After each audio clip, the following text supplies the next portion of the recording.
My wife, Sherry, mistakenly believed that I was completely unaware of her actions.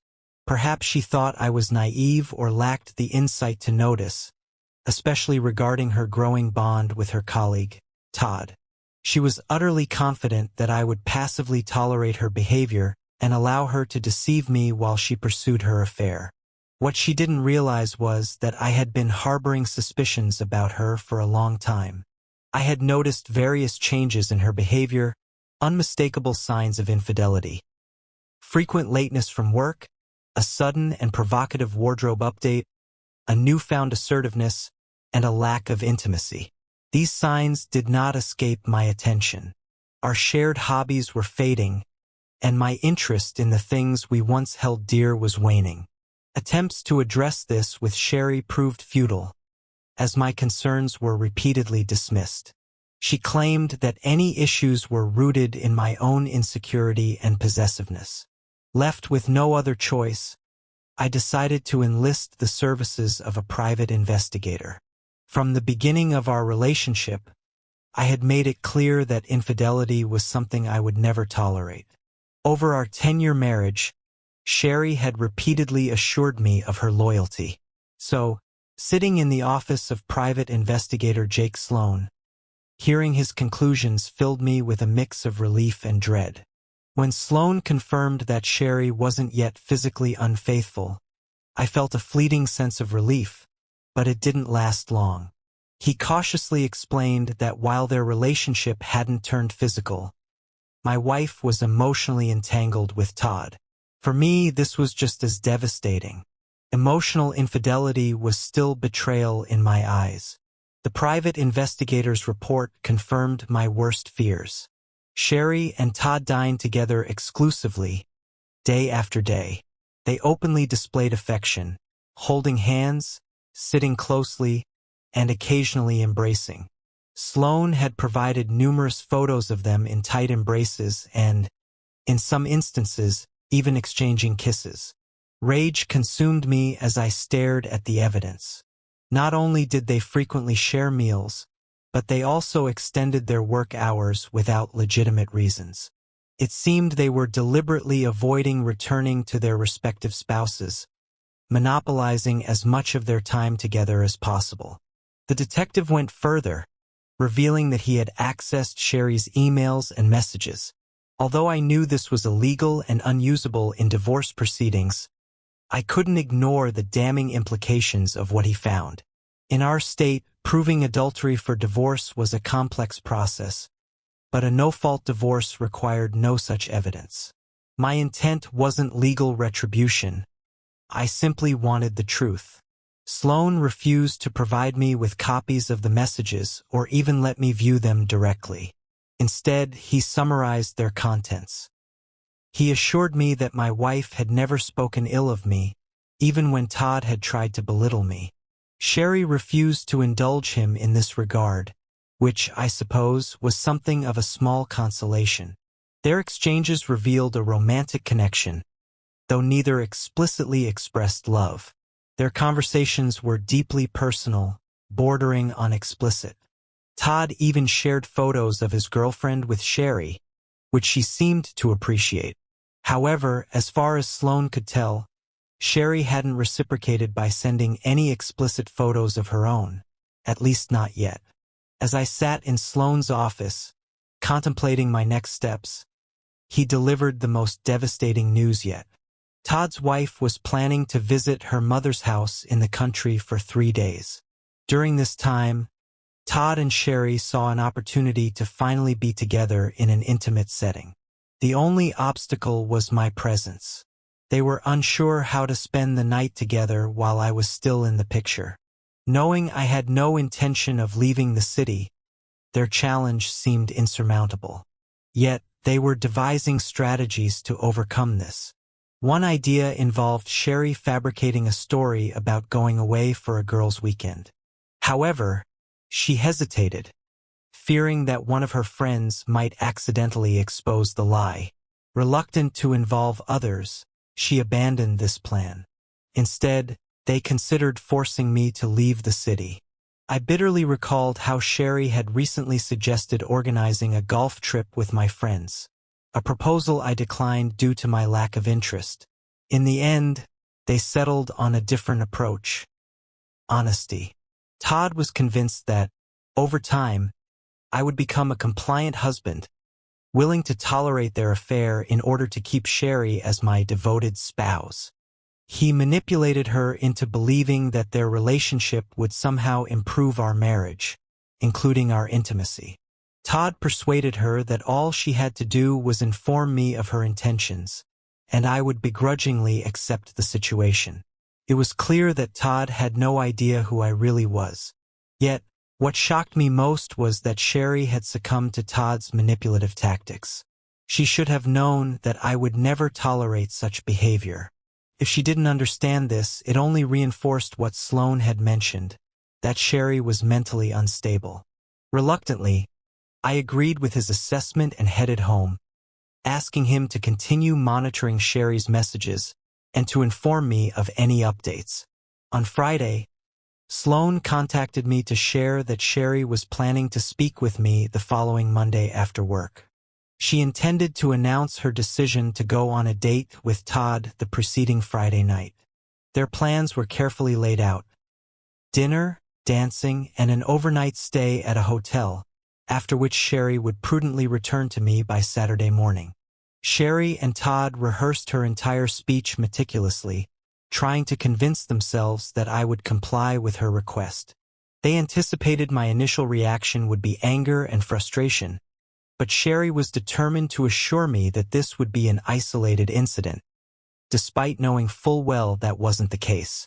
To further manipulate me, she planned to present this betrayal as an opportunity for growth in our marriage. As a gesture of appreciation for my understanding, she even planned to offer intimacy afterward, assuming that after months of abstinence, I would be eager to accept such a pathetic consolation prize. The sheer audacity of their calculations disgusted me. Sherry and Todd smugly referred to this meeting as an intervention, convinced they had thought of everything. But I had only 48 hours to prepare for this so-called intervention, and I firmly decided that it would not unfold the way they envisioned. Over the weekend, I carefully worked through countless scenarios, trying to determine if there was any way to save our marriage. At the same time, I wrestled with whether I even wanted to fix it. Uncertainty clouded my mind as I reflected on my feelings for Sherry and the life we had built together. In the early years of our marriage, Sherry and I were consumed with joy. We shared everything: our passions, experiences, and dreams. She was not only my closest companion but also my most passionate lover. But over time, all of that seemed to vanish into thin air.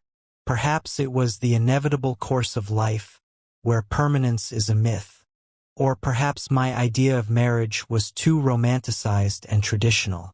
I had always envisioned us as partners navigating life together, united in overcoming its challenges. Both of us had experienced failed marriages in the past, which made me question whether the problem lay within ourselves or with the institution of marriage itself. Was it realistic to expect people to sustain the same emotions, desires, and passions over time in a world dominated by fleeting attention spans, rapid progress, digital distractions, and the constant pursuit of instant gratification? Perhaps marriage, like dinosaurs and CDs, had become obsolete. For a brief moment, I even considered letting Sherry be with Todd if that was truly what she wanted. But then, reality hit me like a ton of bricks. I wasn't going to let her take advantage of me. Maybe my feelings for her had faded, but I refused to allow her or Todd to manipulate and humiliate me further. I resolved to confront the situation head-on, to stand my ground, and to take control of the narrative. On Monday, shortly after lunch, Sherry called me. "Hi, Sherry," I said cautiously. "Is everything all right? You rarely call me at work these days. I hope nothing's wrong." "Hi, honey," she replied sweetly. Honey? Had she used the same term of endearment for Todd? Her casual tone belied the seriousness of what I knew was coming. "It's nothing special," she said lightly. "I just wanted to make sure you'd be home on time tonight. There's something very important I need to discuss with you, so I really ask you to be present." "Of course," I replied evenly. "That's perfect, actually, because I also have important news to share with you." There was a brief pause, and I could sense her curiosity through the silence. Finally, she asked, "Important news? What kind of news?" I assured her I'd tell her in the evening and ended the conversation quickly, explaining that I was engrossed in finishing my monthly report.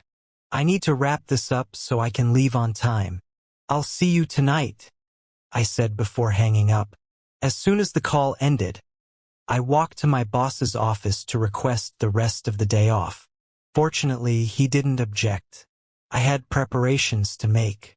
When Sherry arrived home that evening, I was seated at the kitchen table, waiting.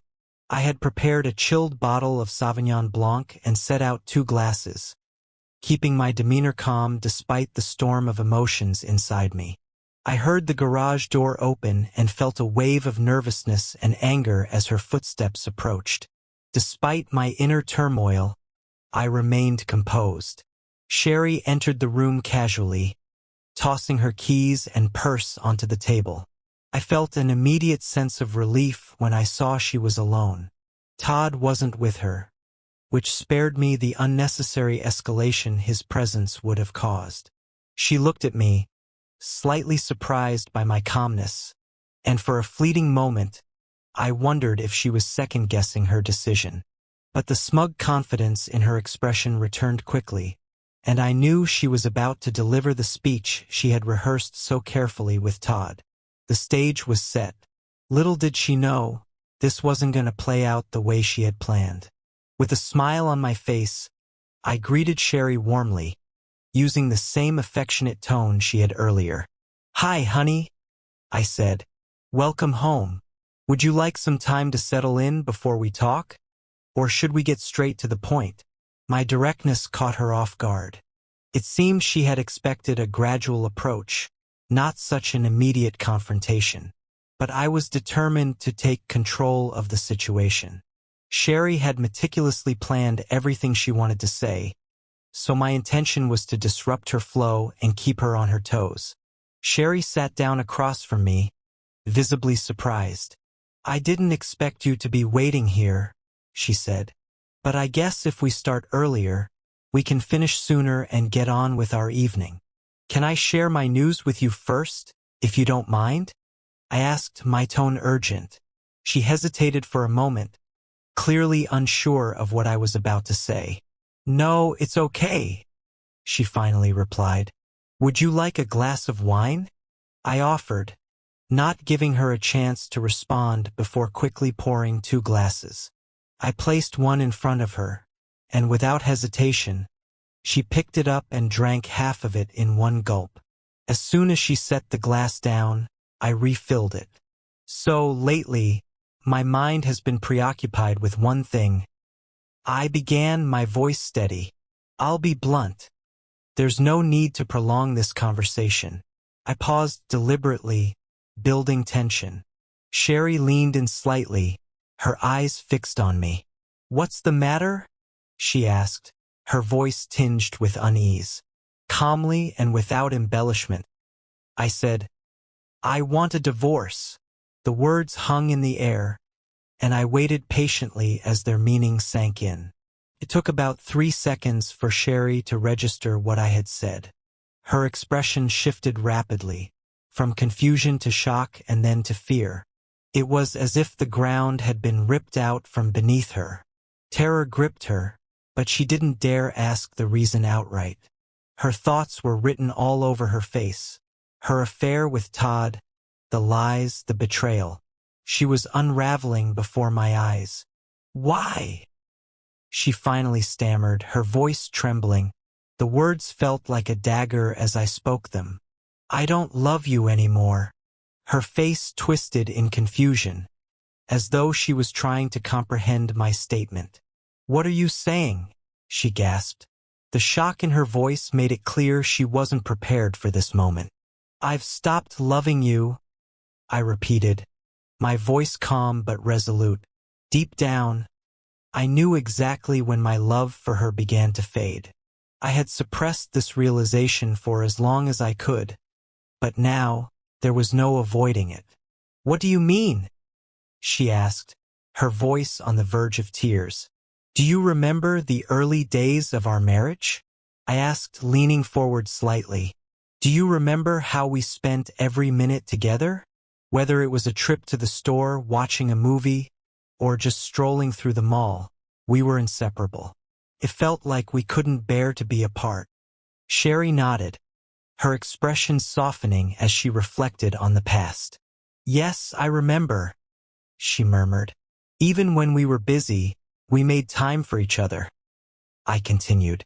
"We had lunch together at least twice a week.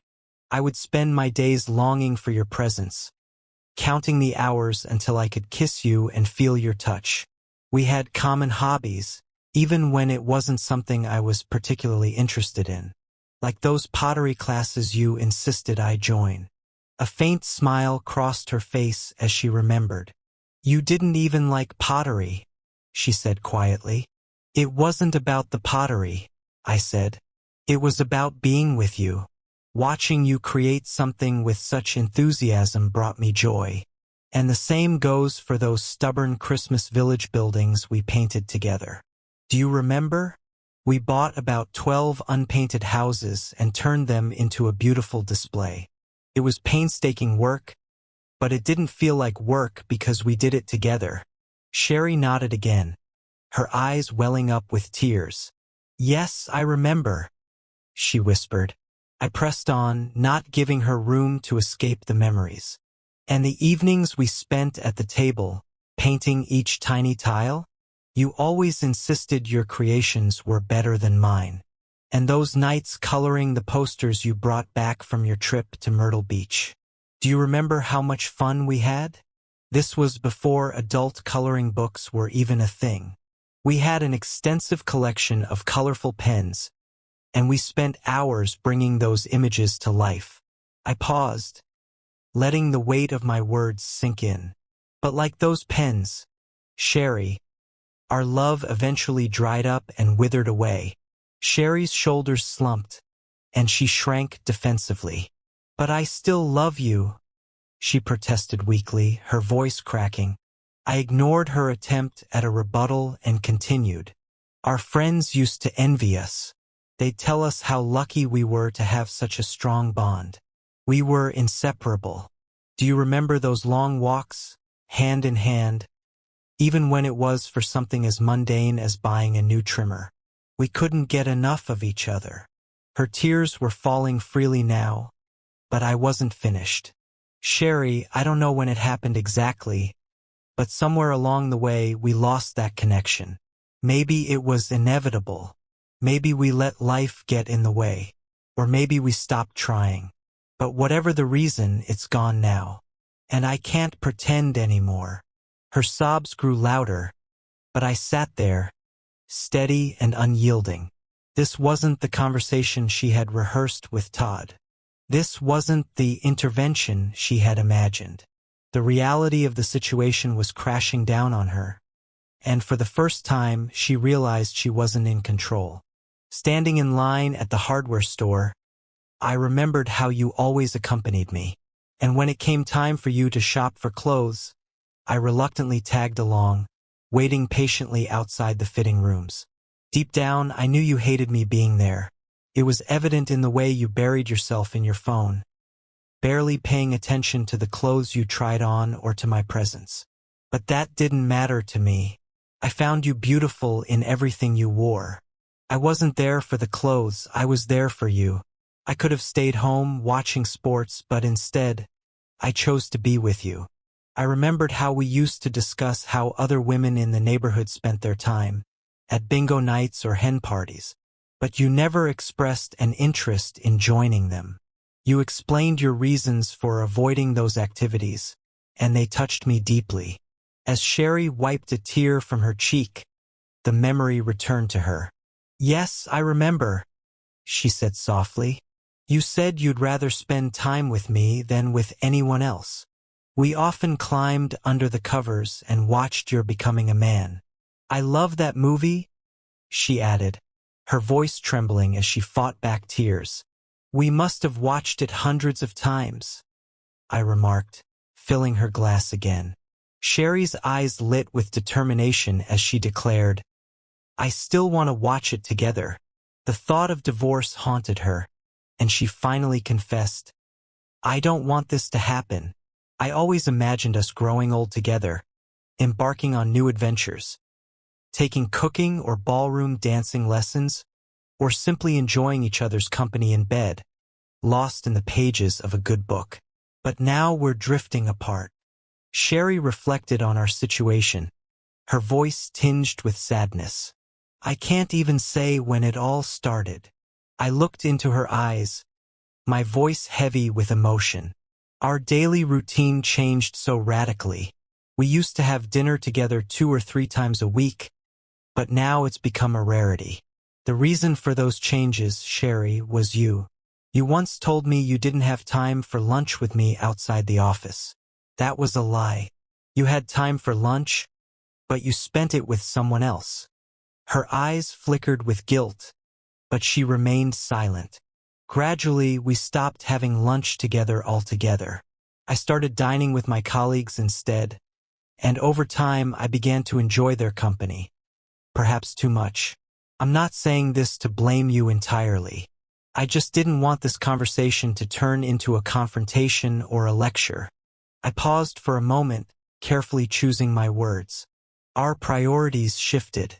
Coming home early to spend time together lost its importance.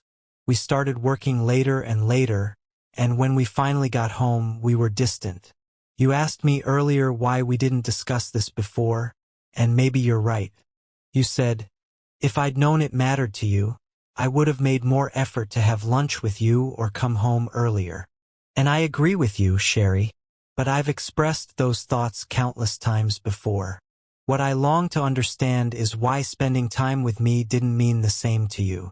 Why didn't our communication matter to you as much? Her lip quivered as she tried to respond, but I continued. Maybe if I understood that, I could have changed my behavior, done something differently, taken action. But over time, it became clear to me that the growing distance between us wasn't entirely my fault. And I realized that if I brought up Todd now, this conversation would only deteriorate. You'd accuse me of being insecure or possessive. I didn't want that. So instead, I wanted to remind you of all the wonderful moments we shared and let you reflect on how they unraveled. I took a deep breath. Over time, the bond we once thought was unbreakable began to weaken. You started going to hen parties, and I started attending late-night gatherings with friends. You went to the spa, and I found solace in playing golf. Sherry, we used to spend endless hours together, not wasting a minute. We'd talk about the weather or the latest news. Anything. But that's all gone now. I hesitated before addressing the next, deeper fracture in our relationship. Our intimacy has also suffered greatly. We're often too tired or too distracted to engage with each other physically. In the early days of our marriage, our passion knew no bounds. We were inseparable, making love 4 or 5 times a week, sometimes even several times a day. I would snuggle up to you while you were cooking, and we'd abandon dinner to indulge in each other all night. Our trips to the jacuzzi were a regular thing, always filled with laughter and joy. But it's been over a year since we last enjoyed that simple pleasure together. Sherry's voice cracked as she interrupted me. I thought you didn't want to make love anymore. I froze, stunned by her statement. What? I asked, confused by how she could have come to such a conclusion. It felt like she was trying to justify her actions by shifting the blame onto me. Grinning bitterly, I reassured her. No, not at all. I've never stopped craving intimacy. My desire to make love is just as strong as it was 10 years ago. I paused, letting the weight of my next words sink in. But the truth is, Sherry, I no longer want intimacy with you. Her face fell as my words hit her. Admitting my lack of interest in intimacy with Sherry brought me deep internal pain. The irony wasn't lost on me. Sherry had believed I felt rejected by her in an intimate way. Yet here I was explaining the lack of a physical connection by admitting my own disinterest. The situation might have been comical if it weren't so deeply painful. Sherry's voice faltered, clearly taken aback by my admission. So, you didn't want intimacy with me? She asked, her words trembling. The answer came without much thought. I lost interest because it felt like you weren't present. You didn't show any excitement or desire to explore new things. It seemed like you just wanted to finish the act as quickly as possible so you could return to your other hobbies, like knitting. Meanwhile, I was still longing for those passionate weekends we used to have. You didn't even want me to give you pleasure, Sherry. Our intimate moments lacked any thrill or connection. Unaware of how deeply I felt, I confessed that I had often resorted to pretending to speed up the process. Sherry, however, objected, claiming I hadn't been careful enough during our intimate moments. Don't you remember how you insisted on using contraceptives, despite already being on birth control? I replied calmly. You said it was more convenient, even though it made things unpleasant for me. Your persistence left me no room to pretend to be satisfied. Sherry stared at me, her face flushed with embarrassment and disbelief. It's not about you, it's about me, I continued, my voice firm. Her gaze lingered on me for a moment, her tears momentarily subsiding. Her complexion turned rosy. It was hard to tell whether it was from anger, disappointment, or humiliation. To relieve the tension, I filled her glass with more wine. She grabbed the drink and took a generous sip, her hands trembling. After a brief silence, I resumed speaking, knowing I needed to press forward. I know the search for a new relationship will be inevitable, I said, carefully choosing my words. Sherry's composure cracked. In a fit of rage, she shot back sharply. Are you cheating on me? Have you fallen in love with someone else? I met her gaze evenly. Sherry, you know my stance on infidelity. When we exchanged vows on our wedding day, I made you a solemn promise, and I have upheld it. I understand the pain caused by your first husband's betrayal, just as I experienced the agony of my first wife's secret affair with a colleague. I would never betray you like that, just as I'm certain you would never stoop to harming me in that way. How could you even think such a thing? Sherry's face softened, and she quickly repented. I'm sorry. You're right. I know you would never behave that way, she said, her voice contrite. She avoided eye contact, but her trembling hands betrayed her deep concern.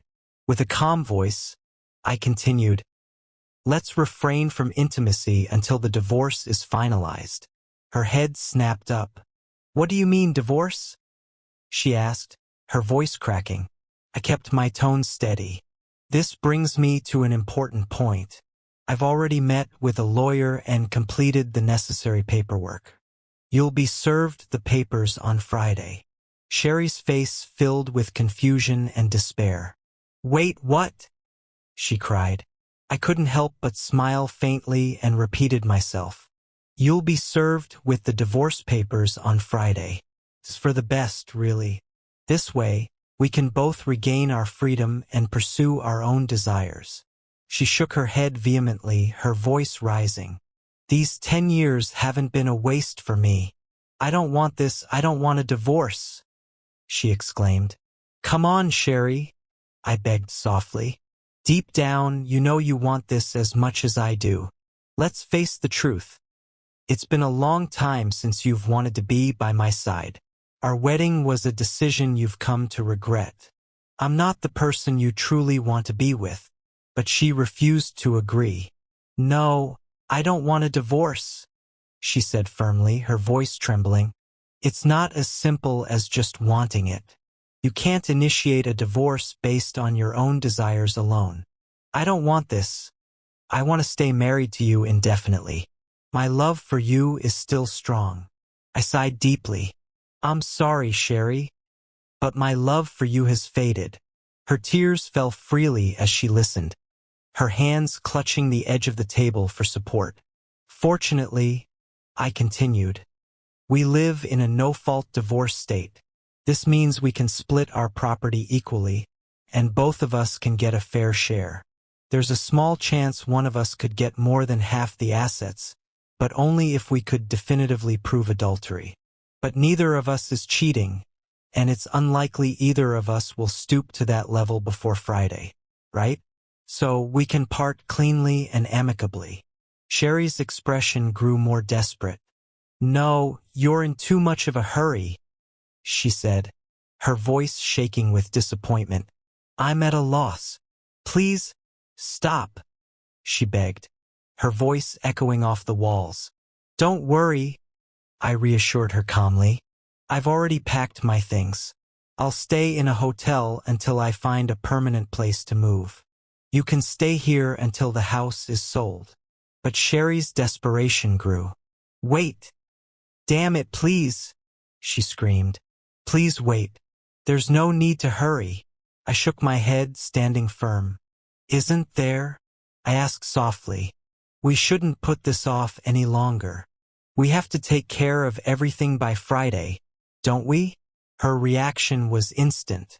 Her eyes widened in shock, her mouth hung open, and she tried to speak, but only a faint hiss escaped her throat. For a brief moment, doubt crept into my mind. Had I confused the date? Seeking clarification, I quickly grabbed a folder hidden beneath a stack of Better Homes and Gardens magazines. I opened it and pulled out the private investigator's summary report, which I had kept discreetly in my pocket. Without a word, I handed it to Sherry and directed her attention to a specific section. Look, I said, pointing to the text. It clearly states here that you and Todd have a reservation at the Gaylord, Texas hotel for Friday night. Sherry opened her mouth to object, but I cut her off before she could get a word in. And before you try to deny it, let me remind you about the photos, those ones of you and Todd kissing during lunch. Her eyes met mine, and tears streamed down her face once more. I'm so sorry, she whispered softly. Smiling faintly, I continued. I clearly remember the moment my love for you began to fade. It was the day I found out about your plans to betray me. The day you decided to turn me into a cuckold, just like my ex-wife did. Her face twisted in anguish. Forgive me, my love, she stammered, her voice heavy with despair. Todd means nothing to me. This is just a fleeting affair, an attempt to revive our relationship. I was only planning to spend one night with him. Let's spend the rest of the weekend together, rekindling the passionate intimacy we once shared. She hesitated, then added, Todd suggested it. He believes it will awaken and revitalize our connection. Pains me to think that instead of indulging in passion with me, you're consumed by rage. Don't you see? This is about reviving us. Our relationship, our intimacy. Her voice faltered as she tried to rationalize her actions. Does this logic make sense? She asked, struggling to articulate her thoughts. Todd said you might consider this option if it could bring me happiness. And I sincerely want you to be happy. I couldn't believe what I was hearing. I stared at her, incredulous. Sherry, it upsets you that, instead of finding happiness with me, you're chasing satisfaction elsewhere, all while trying to justify it as a way to revive our relationship? Does that logic even make sense to you? She nodded nervously, her voice weak but resolute. Yes, I truly believed it could. I only wanted to fix us. I shook my head. You thought I'd accept such a situation? That I'd be okay with it? Let me be clear. That's never going to happen. Her shoulders sagged as my words sank in. I don't know what I was thinking, she admitted, her voice trembling. Maybe it was boredom, loneliness. Todd rekindled something in me. But how could I feel bored and lonely when we were deeply in love and cherished every moment together? I can't explain it, but those feelings, they resurfaced. I leaned forward, my voice firm yet measured. Have you ever thought that you were bored and lonely because you pulled away from us? You stopped having lunch with me, stopped participating in events, stopped spending time with me. You distanced yourself from me voluntarily. And instead of trying to fix things with us, you chose him. Sherry shook her head in disbelief. No, she whispered. I can't imagine that I would intentionally create such a scenario. I thought you stopped coming to my place for lunch. Don't you remember? It was your choice. I raised an eyebrow. Was it? Let me remind you of the Wednesday you canceled our lunch plans. I came to pick you up, but you didn't even bother to tell me in person that you couldn't make it. Instead, you sent me a text, telling me to go to lunch without you. That incident upset me so much that I stopped trying. And yet, surprisingly, you never acknowledged the fact that our lunches and later our dinners stopped entirely. You didn't even notice. Her gaze dropped to her hands, guilt and sadness etched across her face. You're right, she admitted softly. I was so preoccupied with my own world, with Todd, I didn't notice that I was losing you. Well, now you can have him entirely, I said, my voice cold and steady. She snapped her head up and fixed me with a determined gaze. No, she said firmly. I don't want him. I want you. I want us. I want to go back to what we were before. I deeply regret my mistakes. I abandoned our relationship, but I don't want to lose you. It's not too late. I shook my head slowly, my voice firm yet calm. It is too late, Sherry. You should have realized that before. I've never betrayed you, she pleaded, tears streaming down her face. We didn't cross any boundaries, I swear. I promise never to see him again. I'm even willing to quit my job and find work elsewhere. Please, I can't accept losing you. I sighed, shaking my head. I still feel betrayed, Sherry, in every way except one, but that's the most important one. You didn't enter into a physical relationship with Todd, but your emotional affair has destroyed what we had. I made a stupid decision, she confessed, her voice cracking. I was infatuated with Todd, but I didn't love him. My love has always been, and will always be, for you. Her words hung in the air, but I remained silent, my heart hardened by the weight of her actions. Whatever love I had for her was buried under the pain and betrayal of her choices. I can't understand what was going on in my head, Sherry said, her voice breaking. In the end, I planned to leave him and come back to you when everything was settled. But now I see it clearly, now I admit my stupidity. Todd means nothing to me. Please, my love, don't leave me. It's not that simple, Sherry, I replied, my tone heavy with disappointment. I made mistakes too. I tried to walk away before it went too far, but you crossed the line, and I voiced my disagreement long before this. You thought a simple physical encounter would somehow strengthen our bond? How can you justify that? Sherry clutched her hands together, tears streaming down her face. It wasn't like that. I didn't commit any illegal actions. We were just friends. Like he said, you should have put our love above everything else, I objected firmly. I have many female friends, but I've always refrained from physical intimacy with them. I never wasted time on them, never prioritized them over you, and I never traded you for anyone. I never even entertained the thought of sleeping with someone else, let alone forcing you to accept it. Sherry buried her face in her hands, sobbing uncontrollably. I regret ignoring you, she choked out. I regret taking you for granted. I promise it will never happen again. Can't we just see this as a terrible mistake and find the strength in our hearts to forgive me? Her words stung, but I couldn't let her evade accountability. Sherry, this situation isn't a game of Monopoly where you can just pick up a get-out-of-jail-free card. Your actions weren't just a mistake. You walked away from our love. You gave your heart to someone else. I took a deep breath, steadying my voice. At the same time, I want you to know, my heart has always belonged to you. And yet, you didn't allow me the same dignity.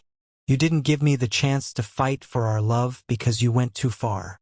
Her face crumpled as my words sank in. Am I really that insignificant to you? I continued. You were my everything. I would have fought for you against anyone. I would have given my life for you. But now, I wouldn't even bother to acknowledge you if you were in trouble. Sherry's scream pierced the air. Desperately, she clutched my arms, trying to pull me closer.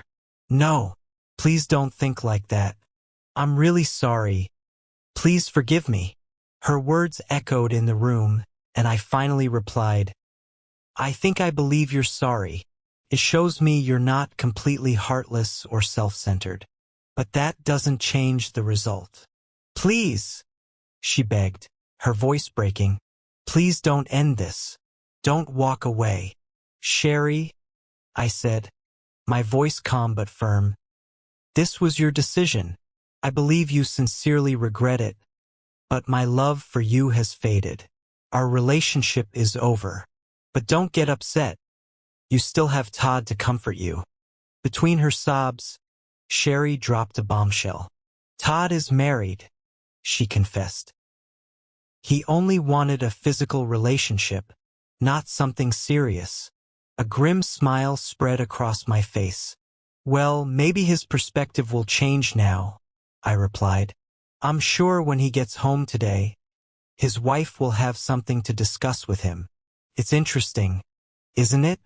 She and I hired the same divorce lawyer. Sherry's eyes widened in shock, her jaw dropping. She tried to form words, but nothing came out. Silently, I pushed a folder across the table toward her. Inside, you'll find the full report from the private investigator, complete with photos of you and Todd. Rest assured, his wife has a duplicate copy of this very folder. You'll also find all the necessary documentation from my lawyer regarding the divorce proceedings and the proposed division of property. It would be wise for you to read everything carefully. Her hands trembled as she reached for the folder, and I stood, signaling the conversation was over. Please refrain from any further actions, Sherry, I said coldly. If you want to accompany me to the bank tomorrow to split our accounts, let me know. Otherwise, I'll handle it alone. With that, I walked out of the room, ignoring her anguished screams echoing behind me. Sherry struggled to cope with the fallout of our divorce, and although I wanted to avoid a lengthy and costly legal battle, I remained firm in my decision. When the judge recommended marriage counseling before finalizing the divorce, I reluctantly agreed. To my surprise, the sessions were more productive than I expected. Sherry and I reconnected with our emotions and began to communicate openly, without judgment, about every aspect of our lives. Through therapy, I was able to express the pain and humiliation I felt because of her actions. The counselor praised our progress, and for a moment it felt like we might reconcile. But deep down, I couldn't forgive Sherry, not fully. I even harbored a lingering desire for revenge against her. At one point, I suggested she quit her job, implying that it might make me reconsider the divorce.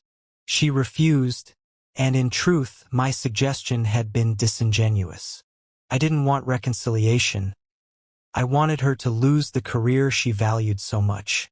When she refused, it solidified my decision to proceed with the divorce. Because of her emotional affair, Sherry received a smaller share of our marital assets than she expected. To her surprise, Todd also divorced his wife, but showed no interest in pursuing a serious relationship with her. Instead, he quickly began dating a younger woman. It's been over 2 years since our divorce, and I couldn't be happier.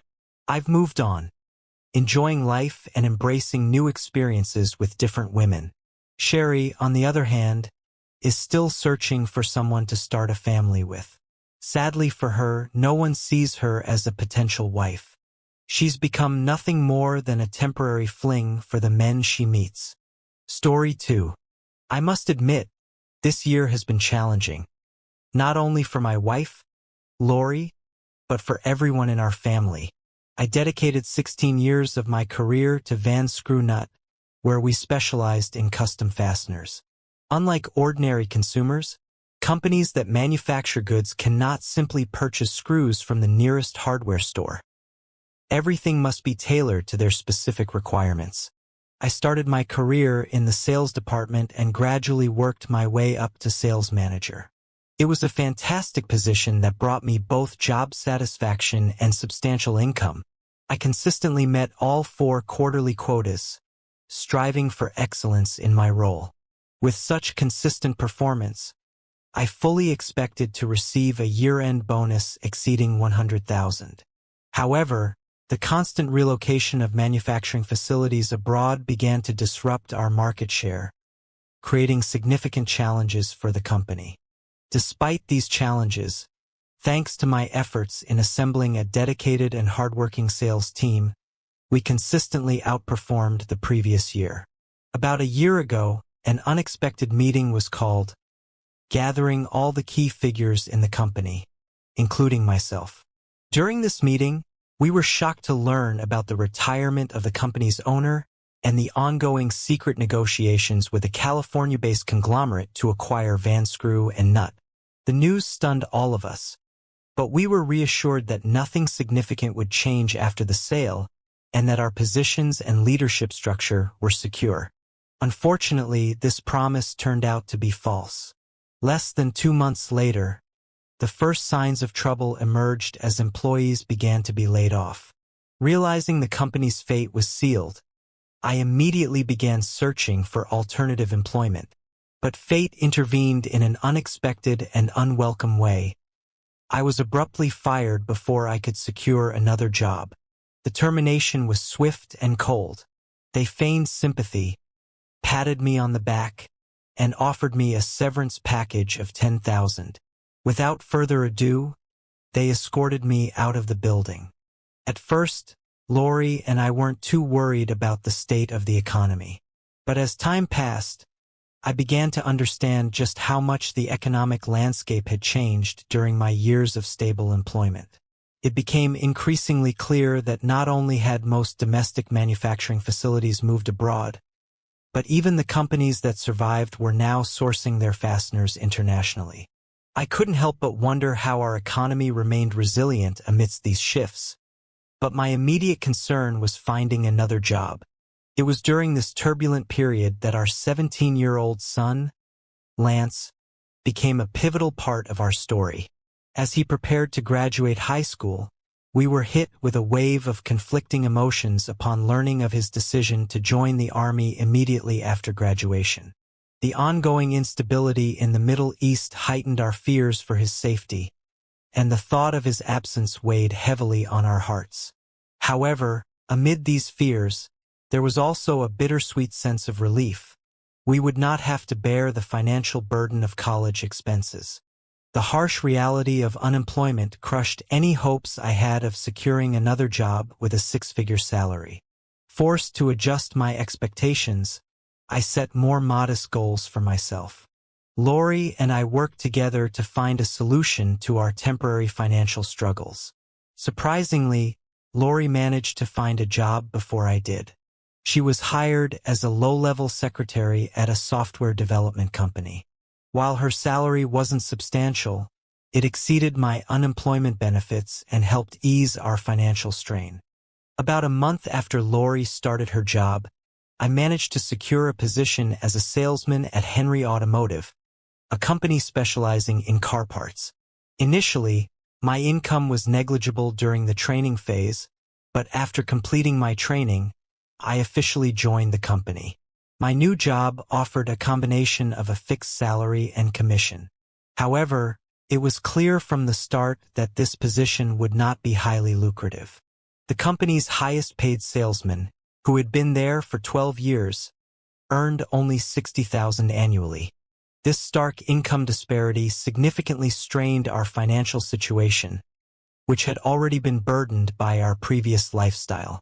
We had lived comfortably in a spacious house with a stable mortgage and owned 2 Cadillacs, one of which we were still paying off. Fortunately, my 5-year-old CTS was fully paid for. Lori and I had purchased another Cadillac, of the same model, just a few months before I lost my job. On top of that, most of our credit cards were maxed out. Our once regular evenings out of town were among the first sacrifices we made to cut costs.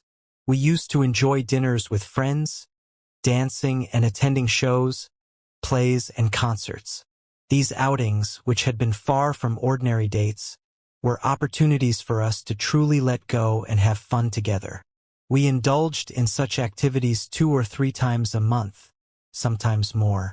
However, with our financial difficulties, those moments became rare, and Lori seemed to feel the loss more acutely than I did. Coming from a more privileged background, Lori was accustomed to a lifestyle that I had only begun to experience in recent years. Her family was educated and financially stable, unlike mine.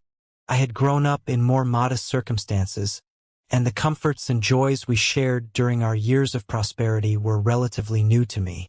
When I was a student, entertainment was a luxury I could barely afford. But Lori, even back then, seemed to enjoy a life filled with gatherings and joy. She loved spending time with her parents, hosting parties with them as if it were second nature. However, in the months following our financial struggles, her once unshakable enthusiasm began to waver. The countless weeks of staying at home without socializing started to wear on her, and Lori's dissatisfaction became increasingly apparent. For her, bills could always be postponed, but the absence of a vibrant social life couldn't. About 3 months ago, Lori began voicing her frustrations, demanding action. Sitting at home night after night with nothing to do was driving her crazy. She longed to go out and recapture the joy and excitement she had once experienced. Lori struggled to adjust to this new, confined reality, while I focused on navigating our financial recovery. One evening, as I sat at the kitchen table meticulously reviewing our bills, Lori stood by, visibly restless. Slowly but steadily, we were clawing our way out of our financial mess. Glancing at her, I couldn't help but make a sarcastic remark. "Of course, it's not a problem at all. Please, tell me, which bills should we leave unpaid?" Her gaze remained fixed on me, and I wasn't sure how she would respond. For a moment, I thought she might yell, but instead, she seemed lost in thought. Instantly, I regretted my words. A wave of guilt washed over me as nausea churned in my stomach. My comment wasn't as terrible as it first seemed, but it was still unnecessary. "I'm sorry, honey," I said quickly, hoping to diffuse the tension. "I promise it won't always be like this. I'll keep searching for a better job. But for now, let's try to relax a little." "Relax?" she growled, her frustration bubbling over. "Skylar, it's been almost a year of this. I feel trapped, like an animal in a cage. I need to break free. I need to find some fun." "I understand, my love. I understand," I assured her, trying to calm her. "Look, we've come so far. 5 months ago, we were behind on payments for the house and the second car. We were this close." I gestured with my thumb and forefinger nearly touching. "To losing your car. Fortunately, we've managed to stay afloat. With the commissions I'm expecting this month, we'll finally be caught up, except for one more car payment. If we can cut back on food expenses, we'll be in a better position in just 2 months." Lori's lips pressed tightly together, clearly indicating her displeasure. I could see why she had grown tired of sacrifices. Suddenly, an idea came to mind. "How about this?" I suggested. "Why don't we visit the Lincoln Park Zoo this weekend? It's free, and we haven't been there since Lance was a kid." "Skylar, I'm not interested in communing with nature," she said with a sarcastic grin. "I want to immerse myself in the city. I want good food, drinks, dancing, until I can't stand anymore." "I ask you to be patient, just a little longer," I pleaded. "As soon as we settle all our financial obligations, I promise we'll celebrate with a delicious dinner at a wonderful place." Without another word, Lori turned and gracefully climbed the stairs, leaving me alone. I sighed heavily, torn between guilt and frustration. Though I felt remorse, I couldn't ignore the reality of our situation. Living in Chicago, even a simple dinner for two could easily cost a few $100s, not to mention parking or lunch beforehand. Growing up in a family that prioritized paying bills over everything else, I couldn't find a reasonable excuse to indulge in such luxuries given our financial circumstances. We were constantly trying to catch up, barely keeping up with the minimum payments on our credit cards. After another 10 minutes of reviewing our finances, I realized Lori hadn't come back downstairs. Concerned, I decided to check on her. When I entered the bedroom, I found her sitting on the edge of the bed, tears streaming down her face. My heart sank. I felt like a terrible person. Without hesitation, I sat beside her, wrapped my arms around her, and pulled her close, hoping to comfort her. "I'm sorry, dear," I murmured softly, pressing my cheek against the top of her head. "I'm doing my best." She snorted softly and admitted, "I know, I understand, but this year has been so incredibly hard. And with Lance gone, it feels even harder. Before, we could escape for the weekend, but now we're stuck here, trapped. It's like a prison." Her words cut deep. I remember hearing her joke once about Statesville prison being dismantled. This time, however, her comparison to our home felt cruel and undeserved. Our house was far from a prison. In fact, I never even wanted to buy it. I thought it was too big and too expensive. But Lori had fallen in love with it the moment she saw it and insisted it was meant to be hers. Now, here I was, fighting to keep it, while she disparagingly referred to it as a prison. Over the next 2 months, my relationship with Lori continued to deteriorate. Our conversations became shorter, increasingly superficial, and ultimately meaningless.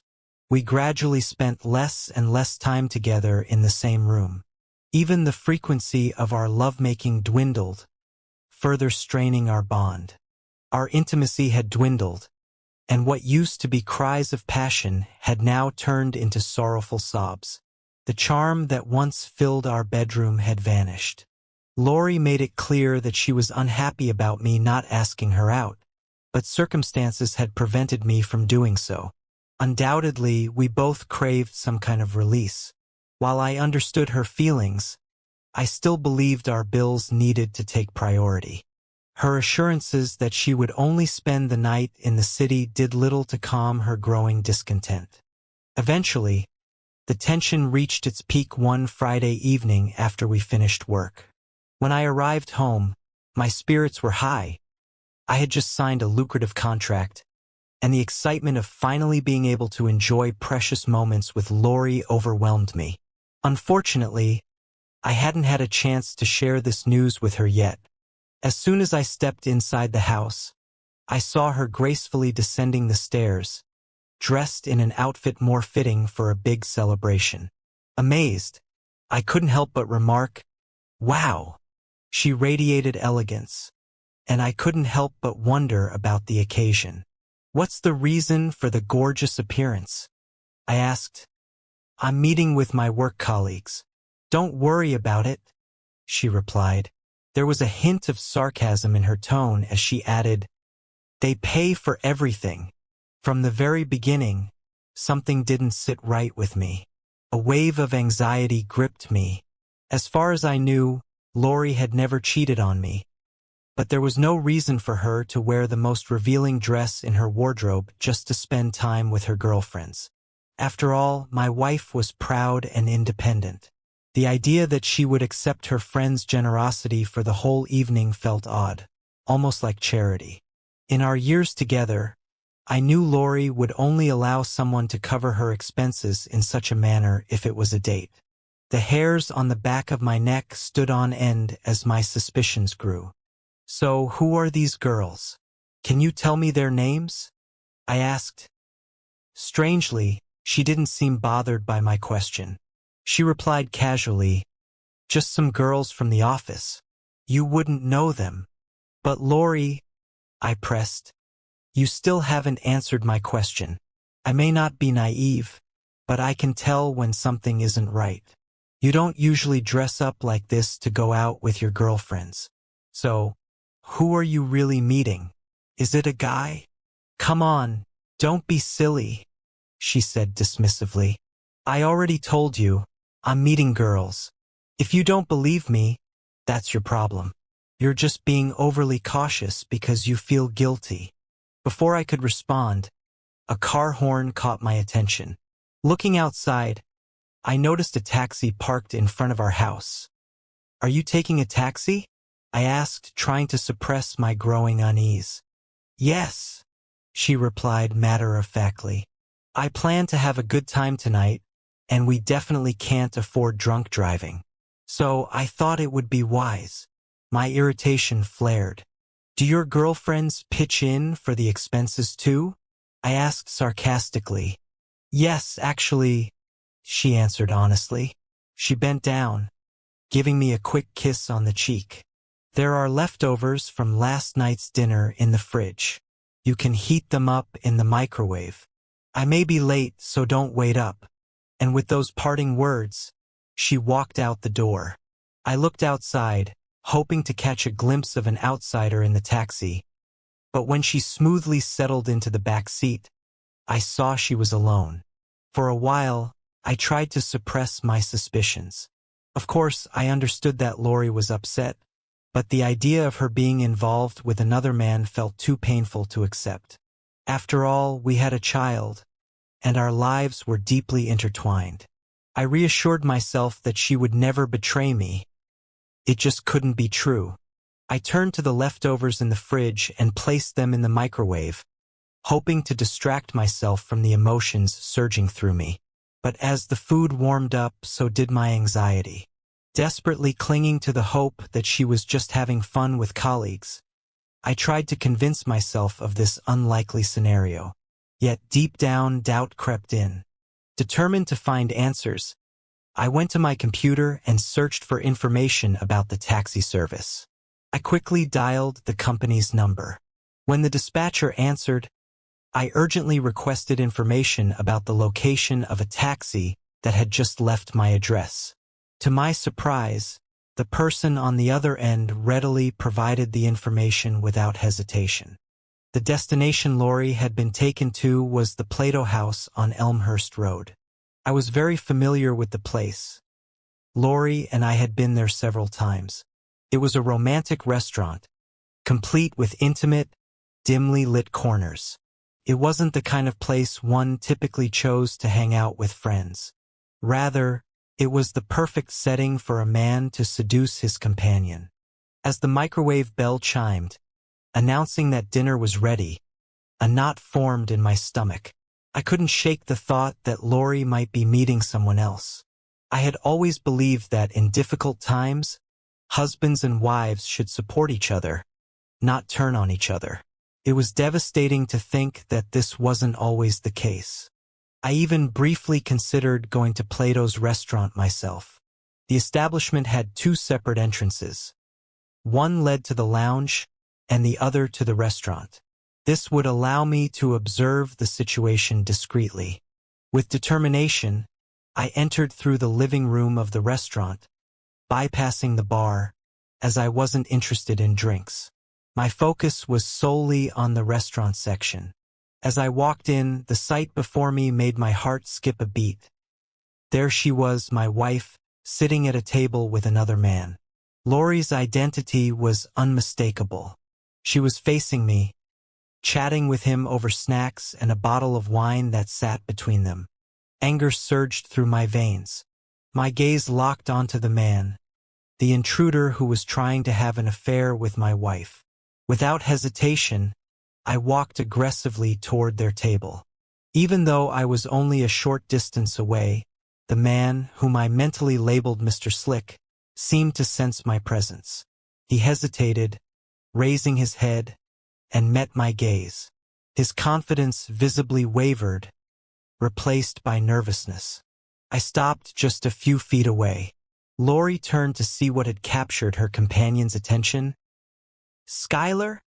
she exclaimed, her voice full of surprise. "What are you doing here?"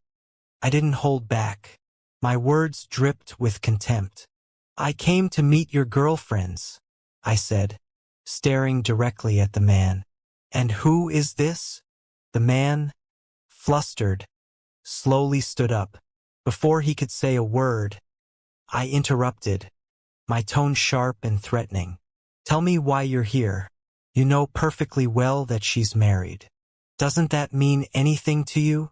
I let out a bitter chuckle, my fury rising. "Tell me, do you leave a trail of slime behind you when you crawl?" He froze, uncertain, caught between standing fully and sitting back down. His hesitation fueled my anger. Lori quickly intervened. "Skylar, please don't make a scene," she begged. "This is Jerry, my colleague.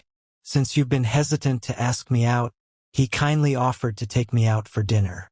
He was just trying to be nice." I turned to her, my displeasure evident. "Don't give me this nonsense. He's not being nice. He's just interested in having an intimate relationship with you." Looking at Jerry again, I noticed that he had no intention of disputing my statement. Instead, he quietly sank back into his seat, avoiding confrontation. My voice dropped, firm and cold. "If you make even one move toward my wife again, you'll have to deal with me. Your evening is over." I turned to Lori. "Let's go." She hesitated, her reluctance clear, but ultimately chose not to challenge me. "I'm sorry," she told Jerry as she stood up. As I led her toward the exit, it felt like every eye in the restaurant was on us. Silence enveloped the car as I drove us home, but as soon as we entered the house, the atmosphere changed completely. "Lori, could you explain what just happened?" I asked, my voice tense with frustration. "Have you suddenly decided I'm no longer worthy to be your husband?" She sighed, defensive. "I just wanted to get out of the house and have some fun for a change." "And who exactly is this Jerry?" I pressed. "How long have you been dating him?" Her expression hardened, and she responded curtly. "He's just a colleague. We've had a few dinners together, nothing else. I told him that our relationship isn't what it used to be, and that I miss it. He offered to take me out to dinner and dancing, and I agreed. That's it." Her attempt to downplay the situation only heightened my anger. "Oh, come on, Lori. Bear me. This is unacceptable." Her demeanor shifted, and with a quip, she added, "What? Go ahead. Beat me up over it." I was stunned, almost at a loss for words. I never expected this from her. "I believed our marriage was stronger than this," I said, my voice laced with disappointment. "We're going through a tough time right now, and this is how you respond?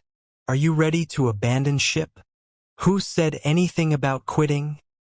she retorted, defiant. "I work tirelessly every day. I deserve to have fun sometimes.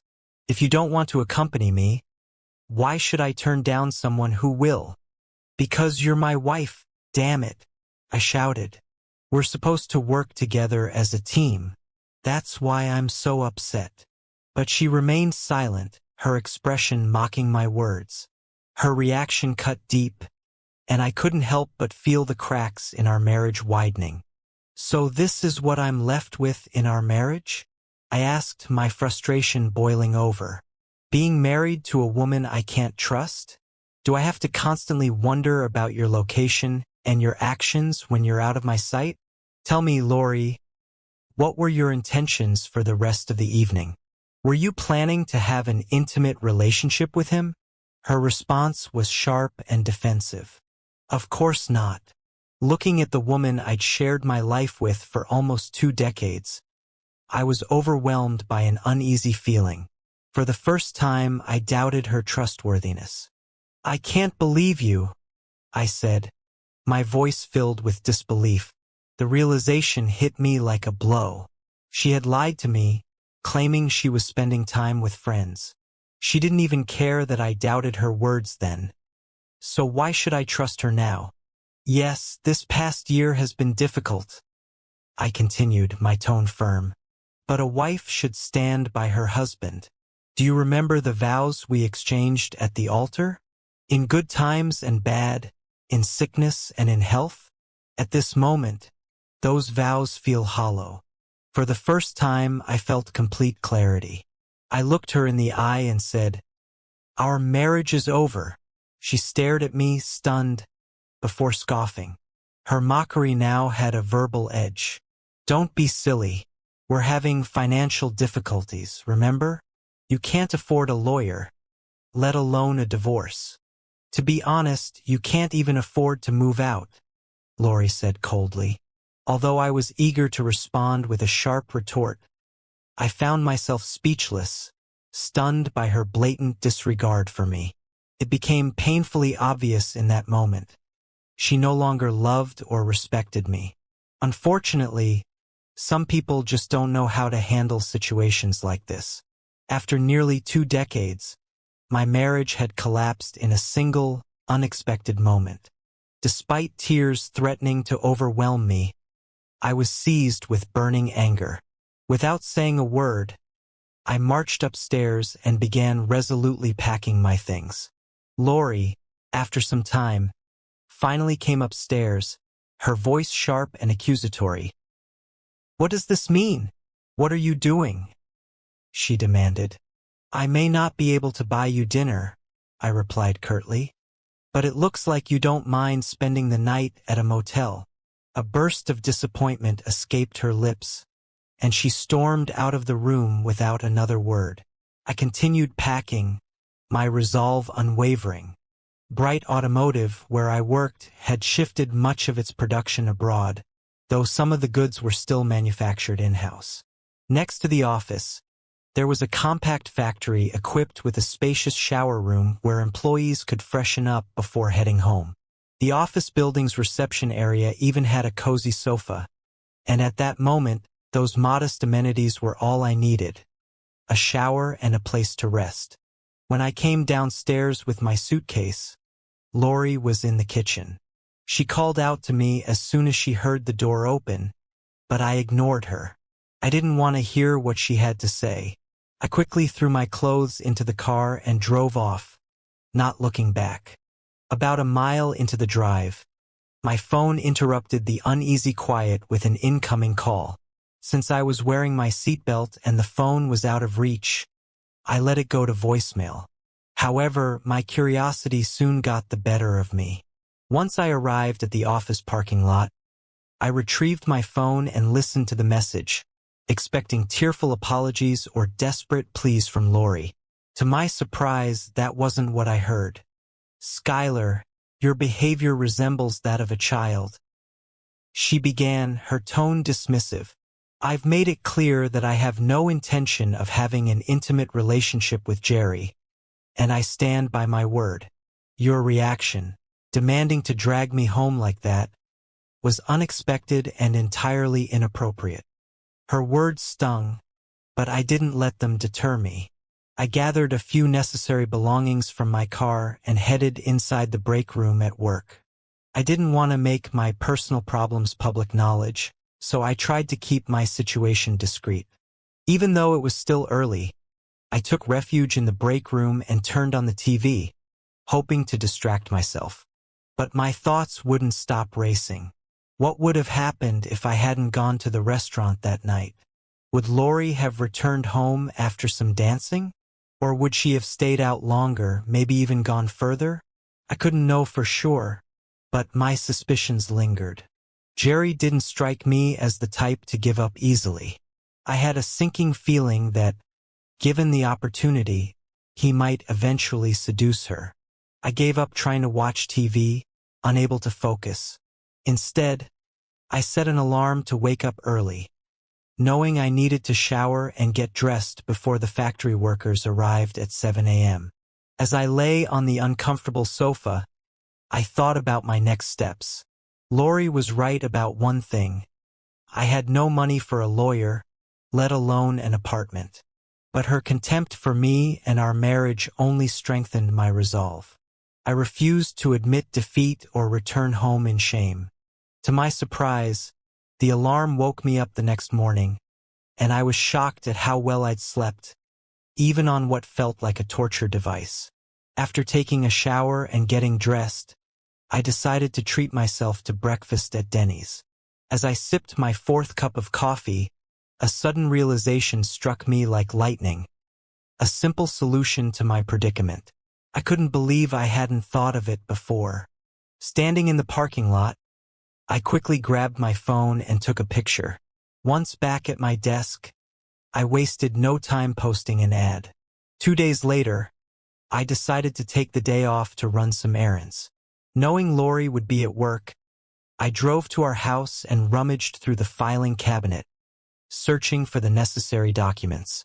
I had brought a spare set of keys to make sure I could get in and out unnoticed. By noon, I checked into a motel and dialed Lori's number. She answered quickly, and her tone was laced with sarcasm. "Finally," she began. "Have you finished your little tantrum? Honestly, it amazes me that you couldn't afford to buy me dinner, but somehow you managed to pay for a 2-day stay at a motel." "Actually," I interjected calmly, "I'm not at a motel. I'm staying at the office." "The office?" she asked, clearly taken aback. "Yes," I confirmed. "They've got a shower, a cozy sofa, and even a room with a TV. All the comforts of home," I added, feigning enthusiasm. Her disbelief was evident, but she quickly regained her composure. "Is that so?" she replied, her tone dripping with condescension. "Well, this is completely absurd. Please, drop your stubbornness and come home," Lori pleaded over the phone. "Lori, I've made it clear that our marriage is over. I'm only calling to inform you that I needed to borrow your car," I replied. "What? Why? What happened to your car?" she asked, her voice laced with confusion. "Nothing," I said curtly. "Your car just works better than mine."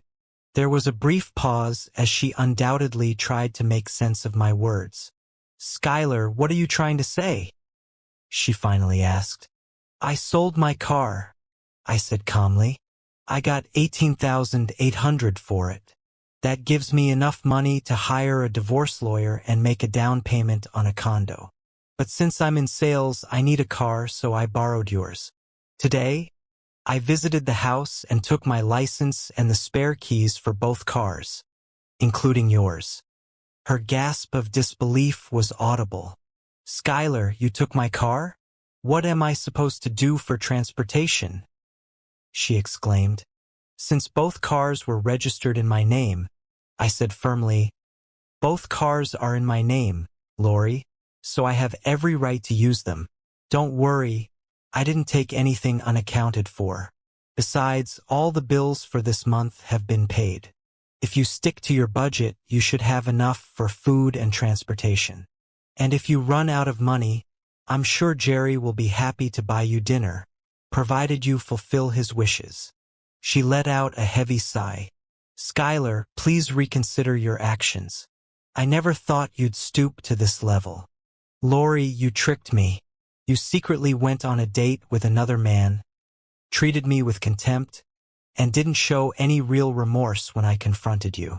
It's obvious that you don't love or respect me. Skylar, I'm sorry.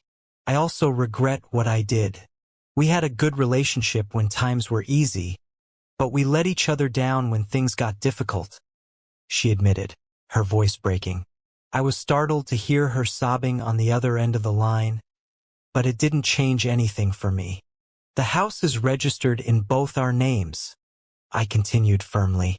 It's the only valuable property we have left, and it needs to be sold immediately. She listened in disbelief. Sell the house? Skylar, is that really necessary? Lori, we've managed to catch up on the mortgage payments, but I can't afford to keep the house anymore, and you won't be able to cover the monthly installments either. Unfortunately, it needs to be sold urgently. After crunching the numbers, I estimate each of us will get about $50,000 to $60,000. With that money, you can buy yourself a decent used car and find an apartment. Skylar, I don't want to get divorced. Can't we discuss this further? She begged. I'm sorry, Lori, but your wishes are no longer a priority, I replied coldly. You should contact a realtor. Or would you rather I handle it? Lori stood outside the house, looking up at the overcast sky. The distant cries of geese flying north reminded her that spring was on its way. Carefully navigating through the slushy snow, she made her way to her old Honda, ready to head to Starbucks to meet an old friend. She was filled with anticipation at the thought of reuniting with Qley. It was a typical Chicago winter, low temperatures, heavy snowfall, and treacherous roads. Lori had spent most of her time in her apartment lately, only venturing out for work. But today, she had decided to break the monotony and visit Qley. When Lori entered the cozy cafe, Qley was already seated at a small corner table, leisurely enjoying her latte. The friends greeted each other warmly, exchanging affectionate kisses on the cheek. After ordering a Colombian coffee, Lori couldn't help but daydream about better times spent outdoors. Finally, with a steaming cup of coffee in her hands, she returned to the table, where Qley greeted her with a warm smile and an enthusiastic, "Lori, it's so nice to see you after such a long time." "Yes, it's been far too long," Lori replied nostalgically. "I don't go out much anymore." "Ah, those were simpler times," Qley said with a faint hint of sadness. "What about dating? Do you remember those times when you'd go out with a charming man who took care of everything?" Lori chuckled. "Oh, Qley, you always make me laugh. It's quite a predicament. I can't date unless I put myself on display, and I can't afford to date unless I'm with a man." Qley suggested they change the subject. "How are the kids?" she asked. "They're doing exceptionally well," Lori replied. "Lance has 1 year left on his contract, but he's already thinking about re-enlisting. He really seems to like it." Qley nodded in understanding. "And how's your husband?" "Charlie's doing well," Qley replied. "He's working hard as always." Lori noticed the confused expression on Qley's face.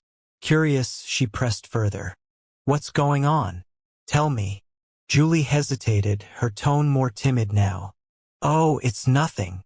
"Come on, Qley. Spit it out. I have a feeling you're about to ask me something," Lori insisted. "Well, I just wanted to know if you've seen Skylar lately," Qley said cautiously. Without hesitation, Lori replied, "No, not since we filed for divorce. Hard to believe that was 2 years ago. Why are you bringing it up now?" Qley hesitated before responding. "I was just wondering if I should share this with you, but I think it's better if you hear it from a friend." "Wait, is he okay?" Lori asked, her voice tinged with worry. "Don't worry, he's fine," Qley reassured her.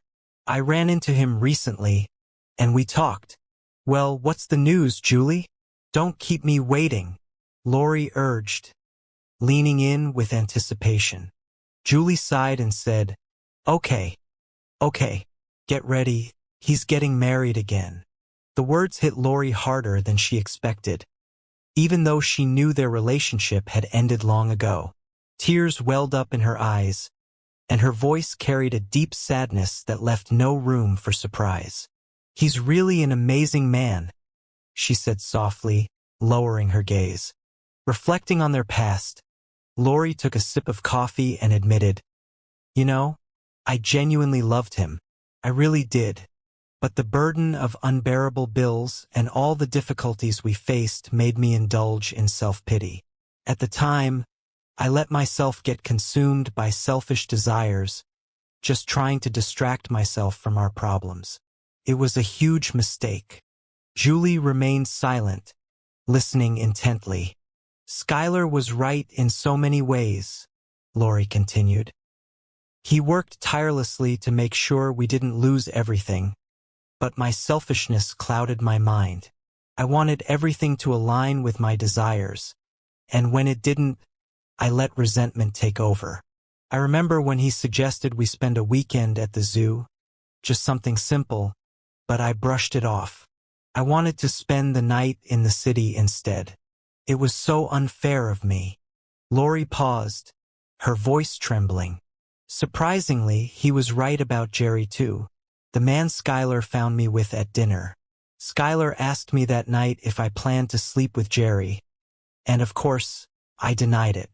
But the truth is, I did have every intention of doing just that. Isn't it ironic, Qley?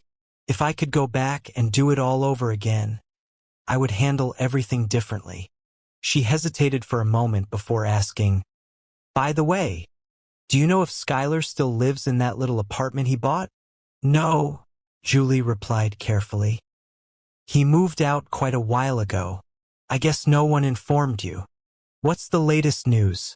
Don't tell me he won the lottery," Lori joked weakly, trying to mask her sadness. Qley shook her head. "No, nothing like that. But he did manage to regain his former position at Van Screw and Nut. That happened sometime after your divorce was finalized. I believe the company started losing clients after Skylar left, and eventually they contacted him and asked him to come back. After some negotiations, he agreed. And get this, he's making more money now than ever before." Lori sat quietly as a single tear rolled down her cheek. Qley immediately regretted sharing the news. "I'm sorry, dear," she said softly. "I shouldn't have said anything." But Lori shook her head and offered a sad smile. "No, it's not your fault. It's my own," she admitted. "I can't even explain how many nights I've gone to bed thinking about him. I prayed that these past 2 years were just a terrible nightmare and that I'd wake up to find Skylar lying next to me. But every morning, I opened my eyes, and reality hit me all over again." Taking a napkin, Lori gently wiped away the tears from her face. "I'm really happy for him," she said sincerely. "If you see him again, Qley, please tell him that for me." "Of course, my dear," Qley replied sympathetically. The conversation shifted, and the two friends began discussing lighter topics. When it was time to leave, Lori pretended that everything was fine. But as soon as she got into her car, away from Qley's eyes, the emotions she had been holding back overwhelmed her. Alone in her car, she broke down and cried, unable to stop the wave of sadness that consumed her.